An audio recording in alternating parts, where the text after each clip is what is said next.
ஒருவேளை நீங்கள் தான் முதல்ல உங்கள் தலைமுறையிலே உங்கள் குடும்பத்திலேயே ரட்சிக்கப்பட்டு இயேசுவை ஏற்றுக்கொண்டு இருப்பீங்க அப்படின்னா உங்களை நம்பி தான் கர்த்தர் அந்த விதைக்கிற பொறுப்பை கொடுத்துருக்கிறார். நீங்கள் ஒருவேளை இன்றைக்கு விதைக்க மறந்துட்டீங்கன்னு வச்சுக்கோங்களேன், அறுவடையை பார்க்க முடியாது. என் பிள்ளைகளுக்கு நான் எத்தனை லட்சத்தை அக்கௌண்ட்டில் போட்டு வச்சாலும், எத்தனை நிலங்களை நான் வாங்கி வச்சாலும் அது பலன் தருமான்னு எனக்கு தெரியாது.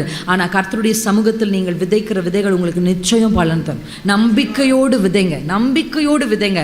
அந்த அள்ளி தூவுகிற விதை ரொம்ப அழகாக ஃபாதர் ஒரு பாட்டை இந்த சமீபத்தில், உருவ நடந்திடுவேன், நடந்து சென்றிடுவேன், உமது கனமழையாள் என்னை நிரப்பிடுமே, அழுகையின் பள்ளத்தாக்கில் நடக்கும் போதெல்லாம் ஆனந்த நீரூற்று நீர்தானையா, அபிஷேக மழையும் நீர்தானையா.